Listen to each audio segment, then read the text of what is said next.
I think there could be a scenario, maybe in 20 years, where the servers themselves are designed with liquid cooling first. And when we look at really basics, taking a server that's being air-cooled and the exact same server that's being liquid-cooled, often we can see about a 15% power reduction at the server just because we're not using the fan so hard.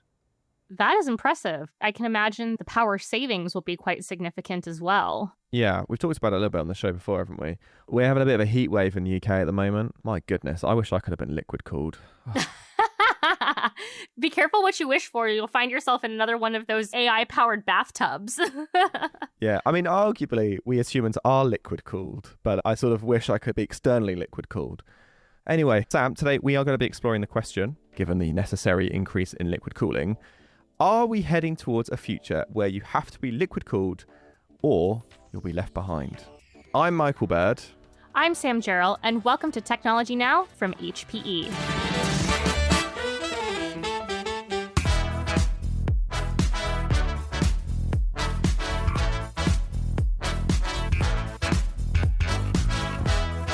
So we talk a lot about how AI is changing the world, but it's not just how we as people work and interact with our technology that's being impacted.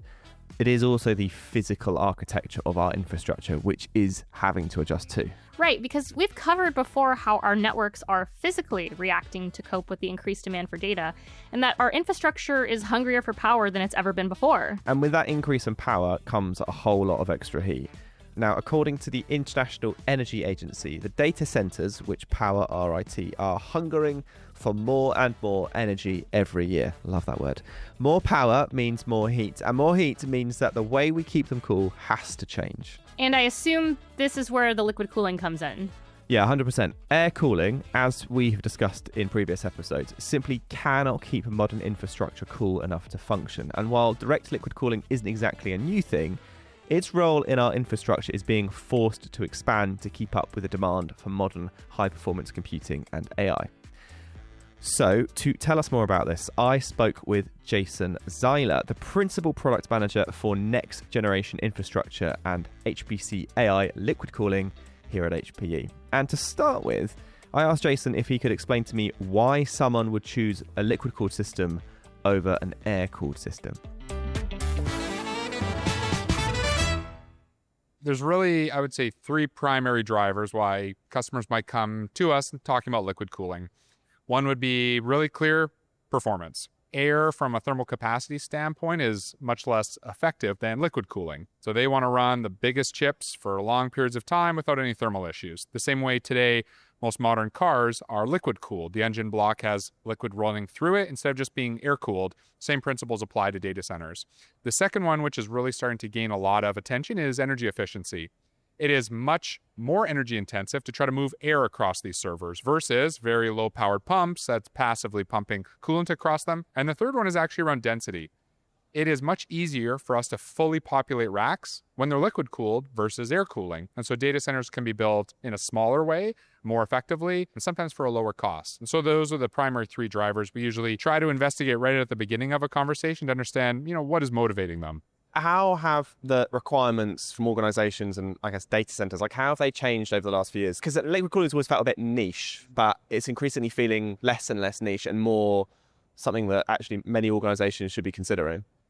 I think it's interesting and important to understand the history of where liquid cooling's been most prevalent, and it's been in HPC and even now in AI. And so in high-performance computing systems and organizations, they've always wanted to build the biggest systems, pack all the compute together. But in really more of an enterprise application, it hasn't really made any sense. There's no reason to use liquid cooling if your rack is below 20 kilowatts. But what's happening today is chip density is increasing. So that's one element. We're starting to see some amazing new products that are much more powerful than in the past, but also have much more stringent thermal requirements.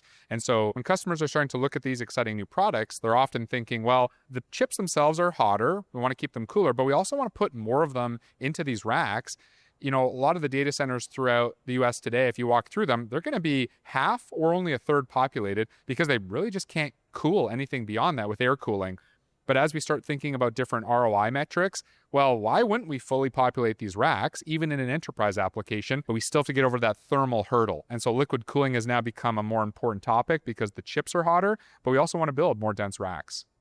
But presumably with liquid cooling, there's added complexity because, with air cooling, you just whack a big fan. I mean, it's very noisy, maybe not massively efficient. But I mean, I've been to a water-cooled data center and there is a lot of pipes and equipment and a lot more fluid, and there's just a lot more going on. And that's often the major hurdle to get over in the beginning is when data centers are looking at the future of where they want to go, there's really a two-pronged approach, and both of them are more expensive and require infrastructure. The one is cooling. How are we going to increase our cooling? Liquid cooling. But the other part is power. And so those two concepts often get married in that if we're looking at liquid cooling, well, the way to use liquid cooling in the most optimized way is also to have bigger power feeds, which leads to bigger racks. And so you can imagine a data center in the US built in maybe the late 70s is going to be wired for 208 volt power. Where we're going is 415 volt power, 480 volt power, much greater power feeds, which requires more infrastructure, but they were also air cooled. And so now, if we want to do a retrofit, it requires a lot of adding of big liquid reservoirs, plumbing, and piping. And so this is part of the kind of push and pull strategy is, are data centers ready to make that leap into liquid cooling? Is it going to be a retrofit? Is it going to be a greenfield space? Or is it going to be some kind of modular data center? All of this is important because it's not something you can snap your fingers and make happen. Changing a data center to now add pipes that run through the floor or above the racks can be a challenge in its own right. But once you're there, you can use all of the new technology that's coming out. So it's important to start considering that. I mean, I was always taught never to mix water with electricity. Do you ever speak to customers who are just like, I don't want any of that near my 100 grand? Sure. Well, and it's funny. So again, when we come from the HPC world, this was our discussion 15 years ago. Don't bring 415 volt power near conductive water. What happens if it leaks? We're going to have arcs happening. That has been the area that we have done a lot of work in, hardening the technology, leak detection, leak prevention, leak isolation. And so all that work has been done where we do tons of technology hardening. It's very deja vu now that we start talking with enterprise customers who are asking the exact same questions, but it's been so much easier to answer it because we point to decades of experience working with the Department of Energy, national labs, private companies that have been looking at liquid cooling and saying, yeah, we've already mastered this. This actually doesn't leak everywhere. We're not seeing, high pressure leaks. It's kind of a non-issue, but it's a fair thing. You're taught in, grade school, don't mix these two things. And we're doing that intentionally, but we've hardened all the technology, so there is no real risks. And so is the technology now trickling down to enterprises, as you said? Does that mean that the barrier to entry is lowering? Is there that sort of simplification of the technology coming? Definitely. And we're getting there very quickly. And it really already is there. And so when we talk about kind of an HPE product, that's really what we sell today. So by default, HP does full rack and roll liquid cooling system. So if you in your data center are looking for an AI something or an x86 something, and you're saying we want to do a fully loaded rack, liquid cooling, this is part of our strategy, we will build it in a very all-in-one fashion. So the same thing, you can go down and pick up a gaming system that has liquid cooling all baked in, or you buy your all-in-one cooler, and customers absolutely love that. It shows up, it's been already hardened, fully baked, we just plug it in. Yeah, that makes a lot of sense. So do you see a world where air cooling will just not exist anymore? Do you think we're going to get to a point where the compute will just require it? Just by standard, everything's just going to be running hotter. So we'll have to have water cooling. I think liquid cooling's adoption rate is increasing, but it would be naive to say we don't need any air handlers at all. The reason for that is the cost of the actual liquid cooling materials is more expensive. So the best way to think about this is the biggest components that generate a lot of heat, perfect candidates for liquid cooling. CPUs, GPUs, a lot of our networking now will be liquid cooled. But all the little caps and resistors and all that stuff on the edge, it would actually be way more economical for us to do some air cooling. And so my argument will always be, aside from supercomputing, where we liquid cool absolutely everything, big AI systems where we liquid cool everything, enterprise systems, I think there will always be a place for air because the CapEx to design those liquid cooling systems is quite high, but then it actually restricts the options you have on the motherboard. And so I think liquid cooling in the data center will almost become table stakes, but what is being liquid cooled is going to be a big variety. Yeah. But do you think maybe, 20 years time, the cost will come down, the complexity will come down? From a energy usage perspective, is liquid cooling versus air cooling, which one of those uses more energy? Yeah, that's kind of a good question. I think there could be a scenario, like you said, maybe in 20 years where the servers themselves are designed with liquid cooling first. And the big area you pointed out is energy efficiency.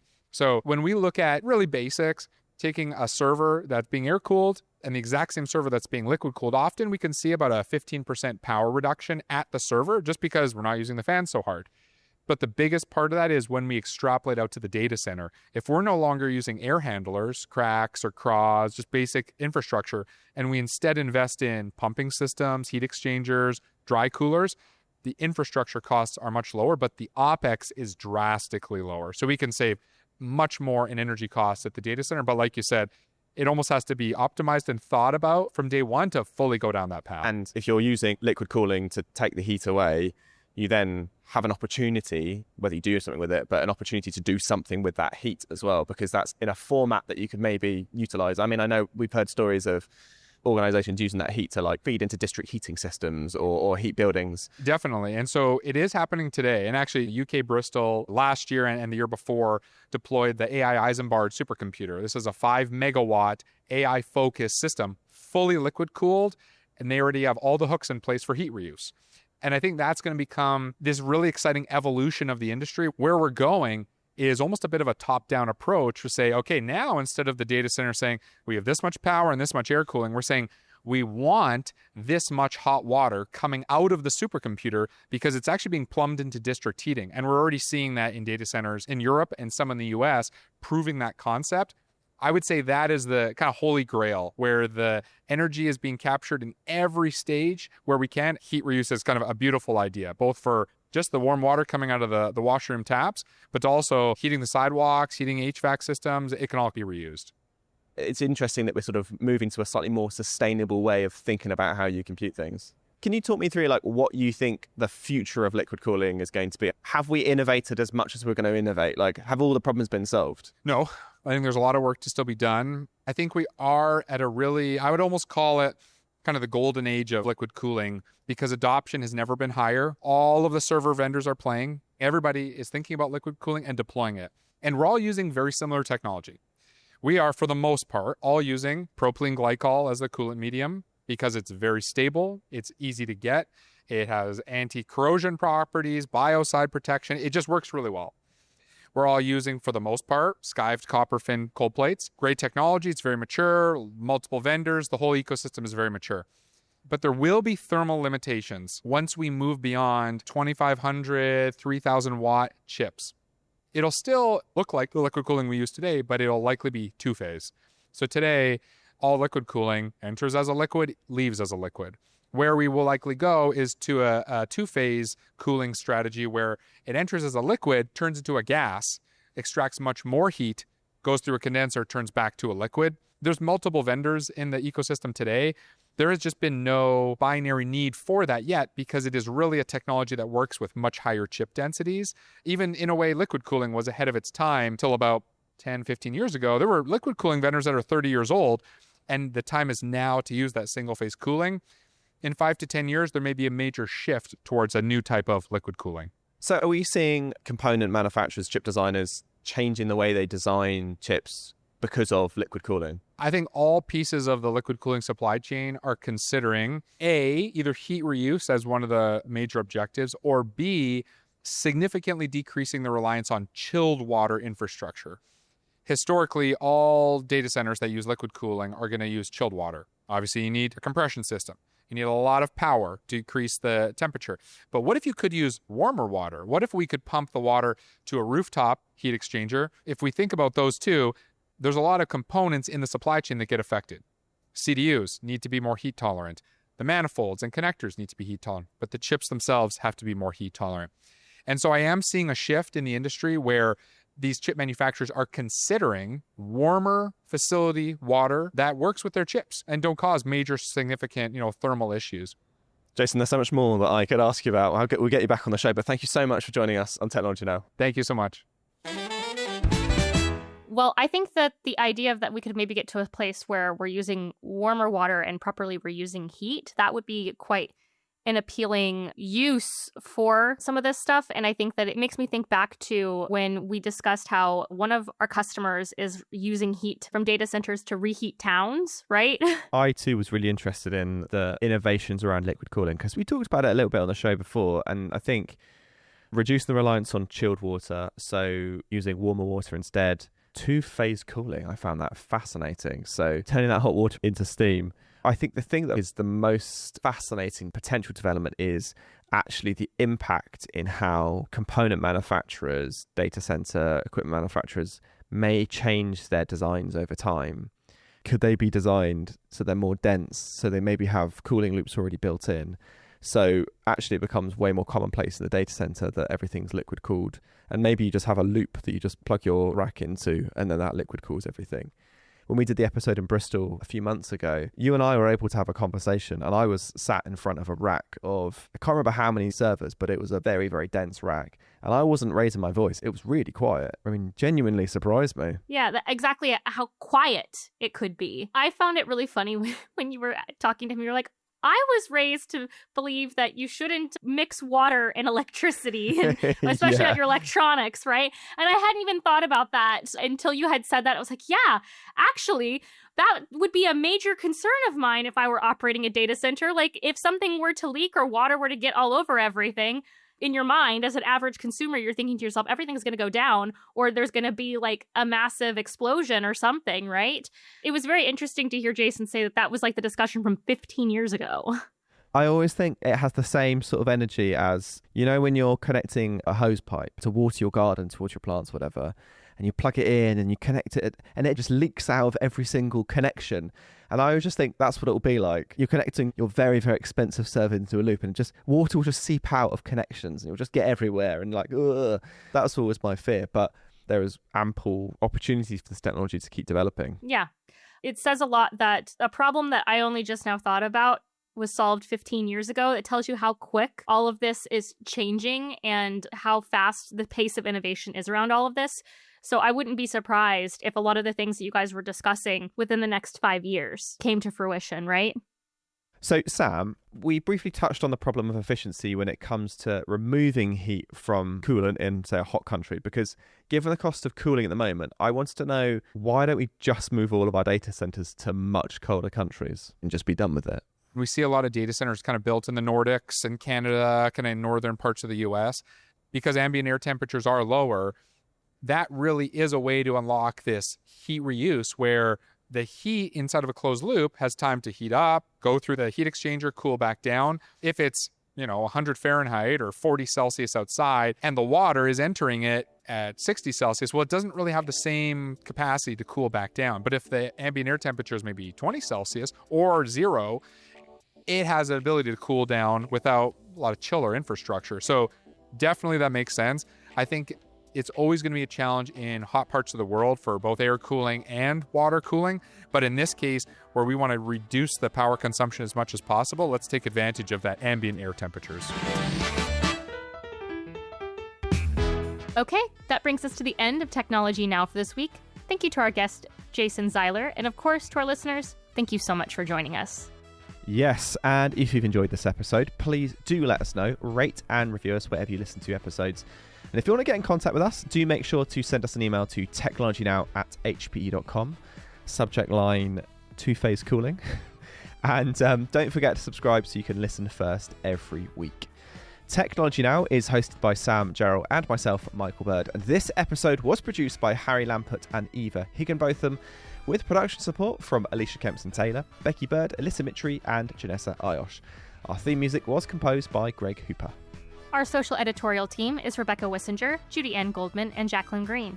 And our social media designers are Alejandra Garcia and Ambar Maldonado. Technology Now is a Fresh Air production for Hewlett-Packard Enterprise. We'll see you at the same time, the same place next week. Cheers. Bye, y'all!